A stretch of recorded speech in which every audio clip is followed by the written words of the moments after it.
Atmakur municipal కార్యాలయంలో మంత్రి ఆధ్వర్యంలో ఆత్మకూరు నియోజకవర్గం స్వర్ణాంధ్ర 2047 విజన్ యాక్షన్ ప్లాన్ సమీక్ష ప్రారంభమైంది. ఈ సందర్భంగా స్వర్ణాంధ్ర 2047 విజన్ యాక్షన్ ప్లాన్ లో శాఖల వారీగా చేపట్టనున్న అభివృద్ధి సంక్షేమ కార్యక్రమాల లక్ష్యాలను అధికారులు మంత్రికి వివరిస్తున్నారు. మంత్రి ఆనం మాట్లాడుతూ ఆత్మకూరు నియోజకవర్గం సర్వతోముఖ అభివృద్ధి లక్ష్యంగా స్వర్ణాంధ్ర 2047 విజన్ యాక్షన్ ప్లాన్ లో అధికారులు ప్రజాప్రతినిధులు అందరూ భాగస్వామ్యం కావాలని పిలుపునిచ్చారు.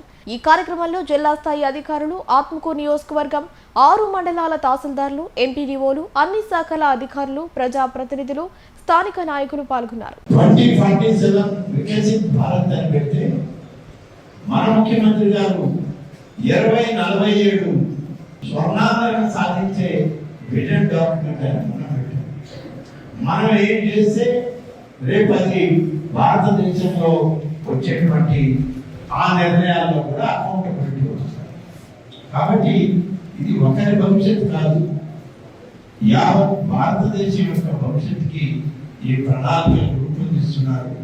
ఇవాళ మనం చేసేటువంటి ప్రయత్నం ఇవాళ మీరుంటామా, మరొకరు ఉంటారా, ఇంకొకరు ఉన్నారా, ఈ ప్రణాళికని 2047 వరకు ప్రభుత్వంలో దీన్ని చట్టం చేయబోతున్నాం. ఎవరు అధికారంలోకి వచ్చినా, ఎవరి ప్రభుత్వాలున్నా, ఎవరు ఎమ్మెల్యేలైనా, ఎవరు మంత్రులైనా ప్రధానంగా ఈ విజన్ డాక్యుమెంట్లో ప్రణాళికని అమలు చేయడానికి వాళ్ళు ప్రయత్నం చేయాలి. తర్వాత వాళ్ళ సొంత నిర్ణయాలు ఇంకేమైనా చేయాలని చేయొచ్చు. కానీ ఈ విజన్ డాక్యుమెంట్ 2047 రేపు మనం చట్టం చేయబోతున్నాం, చట్ట పరిధిలోకి రాబోతుంది. ఇది భారత రాజ్యాంగంలో ఇది ఒక అంశంగా మారబోతుంది. కాబట్టి వీరు వారు అనేవి లేదు, భారత పౌరులందరూ, ఈ రాష్ట్ర సమాజంలో ఉన్న ప్రతి ఒక్కరు, మన అధికార యంత్రాంగంలో చీఫ్ సెక్రటరీ దగ్గర నుంచి కింద ఉన్నటువంటి అటెండర్ వరకు కూడా ఇందులో భాగస్వాములు లేని, అలాగే ముఖ్యమంత్రి స్థాయి నుంచి క్రింది గ్రామ వార్డు మెంబర్ వరకు కూడా దీనిలో భాగస్వాములు చేయాలనేదే ఇవాళ మన ప్రభుత్వం యొక్క ఆలోచన. అందరూ భాగమే ఈ విజయంలో. కాబట్టి అందరూ మాట్లాడదాం, ఎవరి ఆలోచన వాళ్ళు చెప్పండి. భవిష్యత్తుకి మన నియోజకవర్గం అభివృద్ధి చేయాలంటే ఏం చేయాలో చెప్పండి. అవి నోట్ చేసుకుంటే రికార్డ్ చేద్దాం. వాటిల్లో అవసరమైనవి అన్ని కూడా సంచాలనం చేయాలి. అసలు మీ ఆలోచన ఏంటి చెప్పండి. మీ ఆలోచన చెప్తే ఇక్కడ ఉన్నటువంటి లెజిస్లేటివ్ కూడా, అలాగే పొలిటికల్ లీడర్స్ కూడా ఉన్నారు. వాళ్ళ ఆలోచనలకు ఏమైనా వాళ్ళ దృష్టికి వస్తే అది కూడా వాళ్ళు చెప్తారు. ఇవన్నీ కన్సల్టేటెడ్ స్టేట్మెంట్ రావాలి. అందుకని ఈరోజు పర్టికులర్గా మనం కాన్సెన్సీ లెవెల్ విజన్ డాక్యుమెంట్, రేపు మండల్ లెవెల్, గ్రామ పంచాయతీ లెవెల్ వరకు కూడా ఈ విజన్ డాక్యుమెంట్ తయారు చేస్తున్నాం. వీటన్నిటిలో ఇవాళ ఆలోచన మనం ఇక్కడ క్లియర్ అయితేనే కిందకి పోతాం. ఆ గ్రామంలో ఏం కావాలనేది గ్రామస్తులు అడిగితే చెప్తారు. ఆ గ్రామంలో ఉన్నటువంటి పంచాయతీ అధికారులు, గ్రామంలో ఉన్న సర్పంచ్ లేకుంటే ఇతర పార్టీల వాళ్ళ అడిగితే వాళ్ళు చెప్తారు. మండలంకి చెప్పాలి. అదేవిధంగా ఇవాళ నియోజకవర్గ స్థాయి, డివిజన్ స్థాయి, ఇవన్నీ జరగకుండా ప్లాన్ అనేది రాదు. ప్లాన్ అనేది అధికారులు ఉండే లెక్కల్లో రాకుండా సరిపోదు. అమలు చేసే విధానం కూడా వాళ్ళే చెప్పాలి.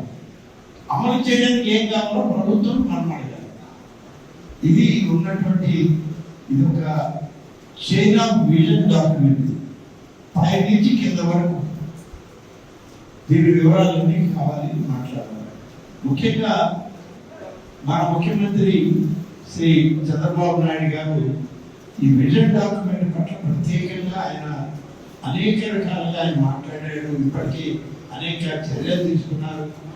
నియోజకవర్గాల స్థాయిలో ఇప్పటికీ డాక్యుమెంట్లు, అలాగే జిల్లా అంతా ఏం చేయాలి, పార్లమెంట్ స్థాయి ఏం చేయాలి, ఇవన్నీ కూడా తయారవుతున్నాయి. వీటిని ఇంకా మార్పులు చేయాలి. ఇంకా మార్పులు చేయాలంటే ఎవరు ఏం మాట్లాడకుండా ఏదో ముఖ్యమంత్రిగా అందరికీ ధన్యవాదాలు చెప్పేసి కూర్చునేదానికి కాదు మనం వచ్చింది. ఈ వివరాలన్నీ మాట్లాడడానికి వచ్చింది. సమయం ఇప్పటి నుంచి 2 గంటల దాకా ఉంది సమయం. మీరందరూ మాట్లాడిన తర్వాత చివరిలో నేను మాట్లాడతాను. మీడియాను కూడా నేను కోరేది, మీరందరూ కూడా కొంచెం ప్రత్యేక శ్రద్ధ పెట్టి ఈ నియోజకవర్గం యొక్క బాగోగుల కోసం మీరు కూడా ఎవరైనా సలహా ఇవ్వదలుచుకున్నా, సలహా చెప్పదలుచుకున్నా, ఇట్లా చేస్తే బాగుంటుందని అన్నా కూడా ఏం అభ్యంతరం లేదు. మీరు కూడా ఎవరైనా ఒకరిద్దరు మీడియా వాళ్ళు కూడా దీంట్లో మాట్లాడాలని చెప్పుకుంటారు. కాబట్టి దీన్ని ఎవరు మాట్లాడాలి, ఎవరు మాట్లాడకూడదని రిస్ట్రిక్షన్ ఏం లేదు.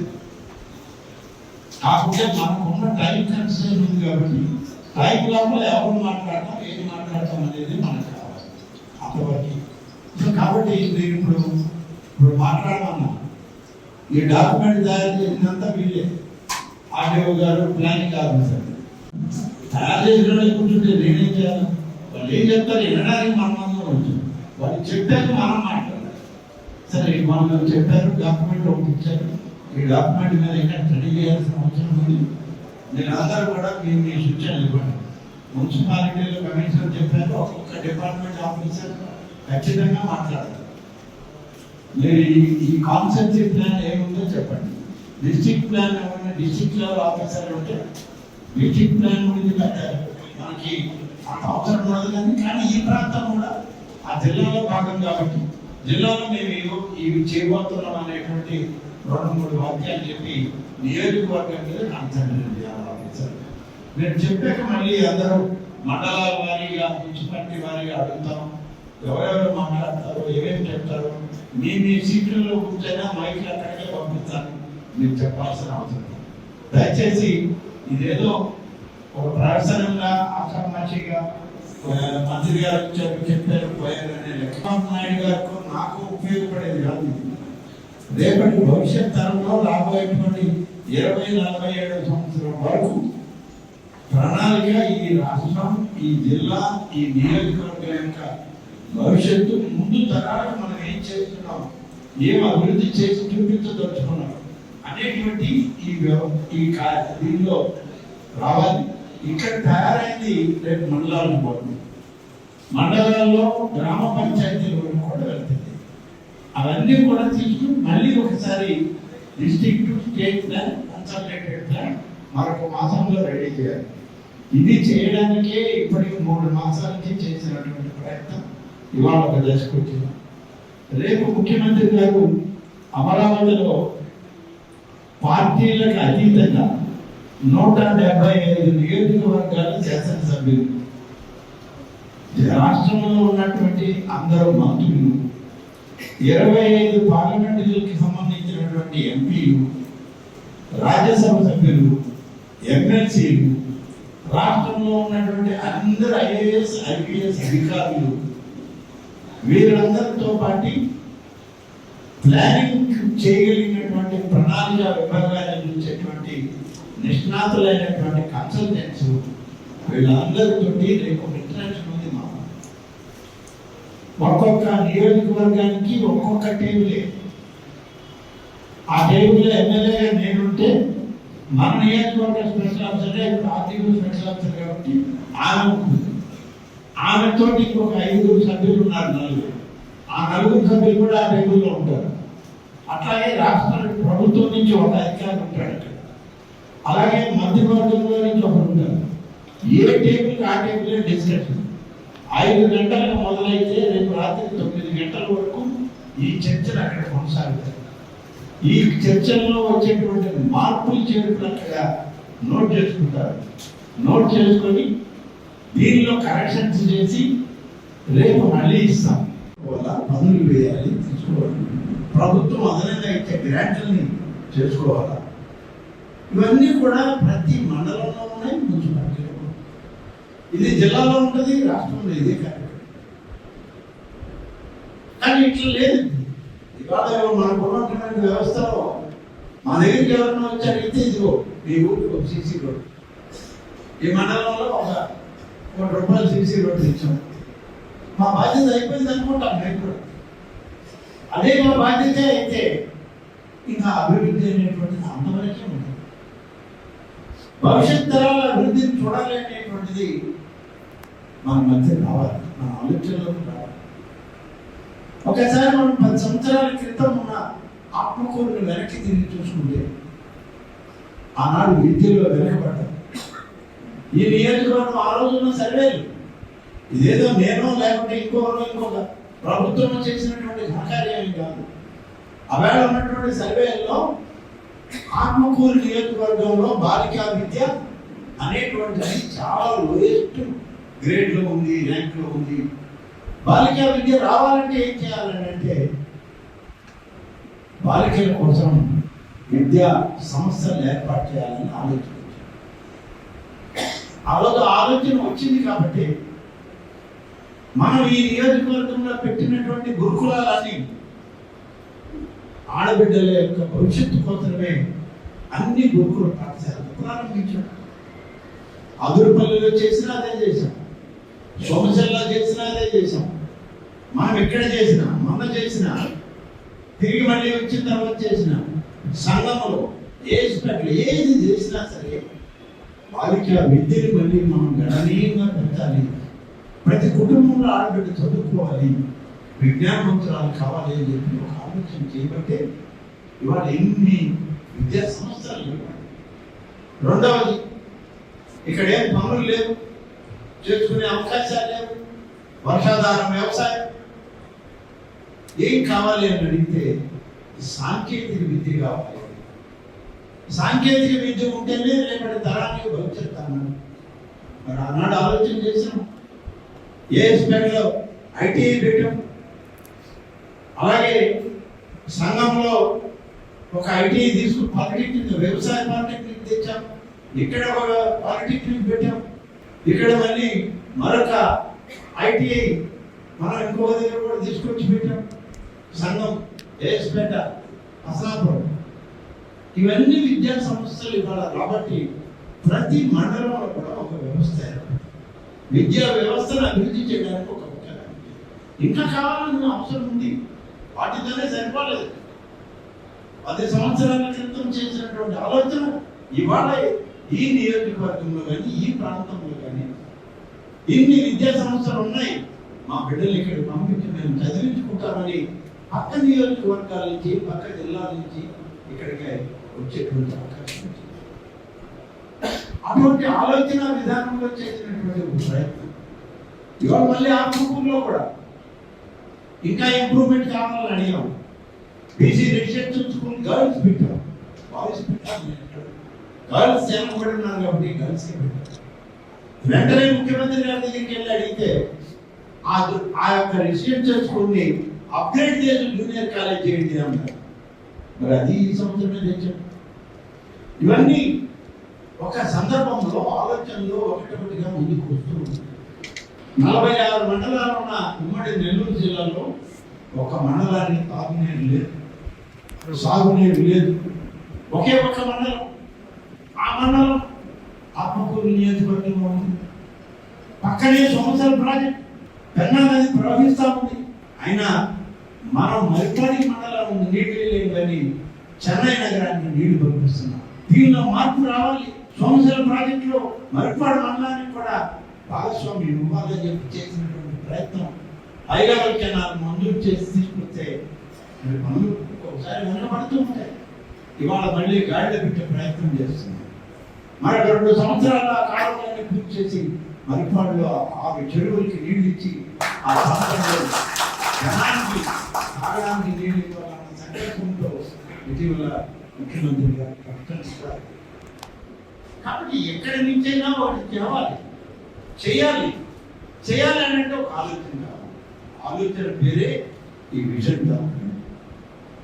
విజన్ డాక్యుమెంట్ అంటే ఇదేదో ఒక భ్రమ పదార్థమే కాదు. మనం నిద్రపోయేటప్పుడు, నిద్రలేసేటప్పుడు 5 నిమిషాలు మన భవిష్యత్తు ఏంది, నా కుటుంబం భవిష్యత్తు ఏంది, నా బిడ్డల భవిష్యత్తు ఏంది అని 5 నిమిషాల ఆలోచనే ఈ విజన్ డాక్యుమెంట్ కి రూపకల్పన అని చెప్పి నేను అది కావాలన్నా మీ అందరిలో కూడా చైతన్యం కావాలి.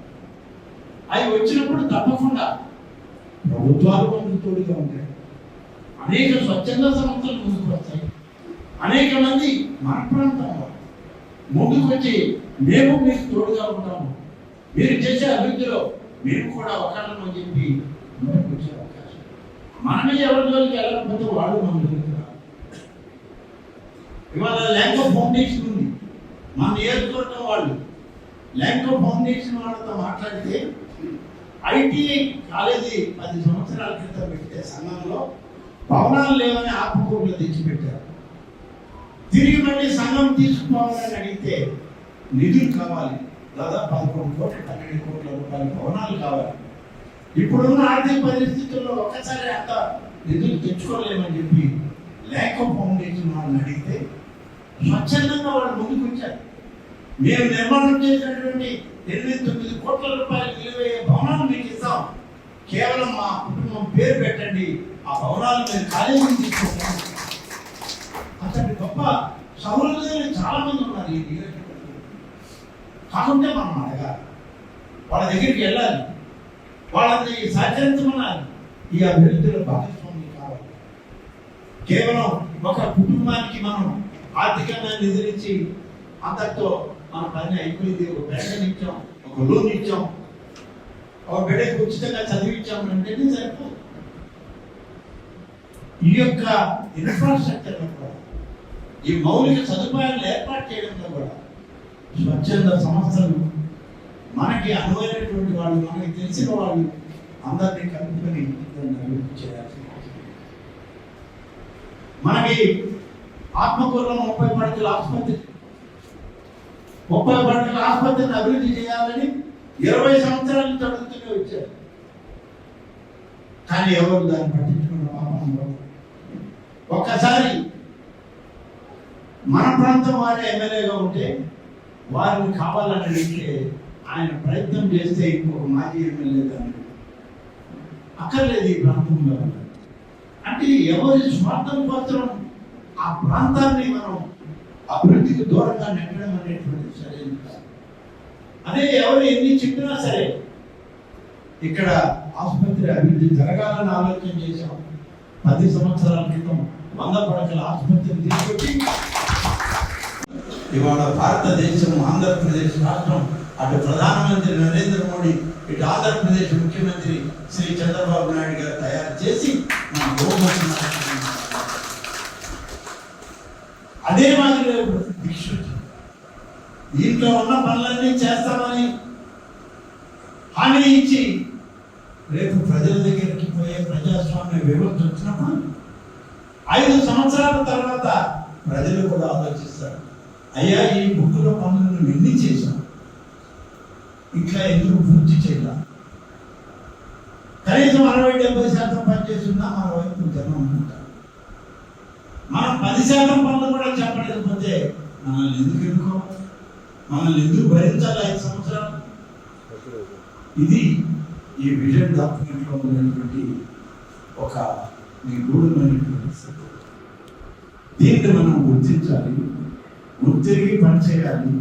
మీ అందరి సహకారం కూడా కావాలని అందరినీ పిలిచారు. అందుకనే మీడియా సోదరులు కూడా వాళ్ళు ఎప్పుడు మేము చెప్పేది రాసుకోవడమే, వాళ్ళు చెప్పేది మేము ఎప్పుడు వినాం. ఎందుకంటే మాకు సహాయం ఉండదు, ఫోటోలు వచ్చినాయి లెక్క చూసుకొని పంపించారు. కానీ ఇవాళ అది కాదు నా ఆలోచన, వాళ్ళ సహకారం కావాలి. వాళ్ళు ఇందాక మాట్లాడుతూ చెప్పారు, కొన్ని దగ్గర కొన్ని అవకతవకలు ఉన్నాయి. వాళ్ళు అదే పేపర్లో రాస్తారు. పేపర్లో నా మీద తప్పు రాశాడను, నా మీద ఒక అవినీతి కార్యక్రమం రాశాడను, లేకుంటే నేను పనిచేయడం లేదని రాశాడను, నేను బాధపడితే దానికి అర్థం లేదు. వాళ్ళు రాసిన దాంట్లో నిజమెంతో తెలుసుకోవాలి. నిజమెంతో తెలుసుకొని పరిష్కరించగలిగితే వాళ్ళు రాసిన దానికి నేను ఉన్నదానికి పరిస్థితి. కాబట్టి మీడియా అనేది ఇవాళ మనలో ఒక భాగం. గతంలో రాజ్యాంగంలో 4 స్తంభాల్లో మీడియాను ఒక దాన్ని, ఒక స్తంభం కింద లెజిస్లేచర్ ఒకటి, ఎగ్జిక్యూటివ్ ఒకటి, మీడియా ఒకటి, అలాగే పబ్లిక్ రిప్రజెంటేటివ్స్ ఒకటి. 4 స్తంభాలు ఒక వ్యవస్థను నిలబెట్టాలి. అందులో మీడియా కూడా ఒక వ్యవస్థ. నేను మీడియా ప్రతినిధులను కూడా కోరుతున్నాను, అంతటి మహత్తరమైన భాగస్వామ్యం ఈ రాజ్యాంగంలో, ఈ ప్రజాస్వామ్యంలో మీకుంది. కానీ ఇటీవల కాలంలో కొన్ని తప్పులు జరుగుతూ ఉన్నాయి. స్వయం కృషి కోసం లేకుంటే సొంత లబ్ధి కోసం కొన్ని ఎక్కడెక్కడో ఏదేదో చేస్తాం. అవి కాదు, వాస్తవం వాస్తవాలను బయటపెట్టండి. ఈ నియోజకవర్గ మీడియా వాళ్ళకి నేను ఇచ్చేటువంటి మీకు నిజంగా స్వతంత్రం. మేము ఎప్పుడు మిమ్మల్ని ఏం మాట్లాడారు, ఏం చేశారు, ఏం చూపిస్తున్నారు ఏ రోజు అడగల. గడిచిన 15 సంవత్సరాలకి ఇక్కడ నేను ఇవాళ చెప్తాను, ఇంకా 5 సంవత్సరాలు కావాలి. మీకు వాస్తవాలు చెప్పండి. దీనికి కావాల్సిన ఇన్ఫ్రాస్ట్రక్చర్ ప్రభుత్వం, కేంద్రం, రాష్ట్రం మనకు చేకూరుతుంది. కానీ చేయవలసినటువంటి వాళ్ళు మనం, అందిపుచ్చుకోవాల్సిన వాళ్ళు మనం, మనకు తోచిన విధంగా ఇంకొక రకంగా ఇంకా మెరుగైన సేవలు చేయవచ్చు అని చెప్పి సూచించాల్సిన వాళ్ళు కదా. అందుకని ఈరోజు స్వర్ణాంధ్రప్రదేశ్ 2047 అనేటువంటి ఒక విజన్ డాక్యుమెంట్ తయారు చేయడానికి ఈరోజు మనం ఆలోచన చేసుకోవడానికి ఇక్కడ రాష్ట్ర స్థాయిలో పదే ముఖ్యమంత్రి గారు చెప్తూనే ఉన్నారు. గడిచిన 3-4 మాసాలు ఇవాళ దాన్ని అమలులోకి తీసుకొచ్చారు. ఈ డాక్యుమెంట్ రెడీ అయితేనే మనకు కూడా ఒక ఆలోచన ఇస్తుంది. ఇవాళ మేము కూడా ఏం చేస్తున్నాం, ఎవరి దగ్గరికైనా ఒక గ్రామానికి వెళ్తే ఈ గ్రామంలో మాకు ఇక్కడ సిమెంట్ రోడ్డు కావాలంటే ఆ 100 మీటర్ల సిమెంట్ రోడ్డు ఇచ్చి ఆ ఊరికి పని చేసేసాము. లేదా మనకు మున్సిపాలిటీలో ఒక దగ్గరికి వెళ్తే ఈ వార్డులో మాకు వాటర్ రావడం లేదు, మంచినీళ్ళు కావాలి అని అంటే అక్కడ ఒక మోటార్ బిగించి నీళ్ళు ఇచ్చారు. కానీ ఓవరాల్ పర్సెప్షన్ ఎక్కడ రావాలి, ఓవరాల్ డెవలప్మెంట్ ఏ విధంగా తీసుకోవాలి అన్నప్పుడు వార్డులో ఉన్నటువంటి కుటుంబ స్థాయి, గ్రామ పంచాయతీలో ఉన్నటువంటి కుటుంబ స్థాయి నుంచి వాళ్ళ యొక్క వివరాలు మన దగ్గర ఉన్నప్పుడు, ఆ ప్రాంతం యొక్క వివరాలు మనం తెలుసుకోగలిగినప్పుడు మనం కూడా ప్రభుత్వాలు ఇచ్చేటువంటి సహకారాన్ని ఏ విధంగా ప్రయారిటీ చేసుకోవచ్చో ఆలోచన. ఇక్కడ ఇవాళ మున్సిపల్ కౌన్సిల్ హాల్ ఇది. మున్సిపల్ చైర్పర్సన్ ఉంటారు, మీటింగ్ పెట్టుకుంటారు. 1 కోటి రూపాయలు వచ్చింది, ఆ 1 కోటి రూపాయలు ఎవరికి ఇవ్వాలి అంటే 23 మంది కౌన్సిలర్లు మాకు తలా 10 లక్షలు ఇచ్చేయండి, నేను చేసుకుంటాను. లేకుంటే తలా 10 లక్షలు ఇచ్చేస్తే వాళ్ళు అక్కడ సీసీ రోడ్డు వేస్తారా, డ్రైనేజ్ పెడతారా, లేకపోతే 4 లైట్లు వేసుకుంటారా, ఎక్కడికక్కడ పీస్ఫుల్గా జరిగిపోతారు. కానీ సమగ్రమైనటువంటి అభివృద్ధి ఎప్పుడు సాధిస్తారంటే ఈ మున్సిపాలిటీలో అసలు ఒక్క రోడ్డు కూడా సీసీ రోడ్డు లేనటువంటి వార్డు ఎక్కడ ఉంది, దాన్ని ఒక్క లైట్ కూడా లేనటువంటి వార్డు ఎక్కడ ఉంది, దాన్ని అక్కడ నుంచి ప్రారంభిస్తే 1 సంవత్సరం 2 సంవత్సరాలకి 100% సిమెంట్ రోడ్లు, డ్రైన్లు, కొళాయిలు ఇలాంటివన్నీ మౌలిక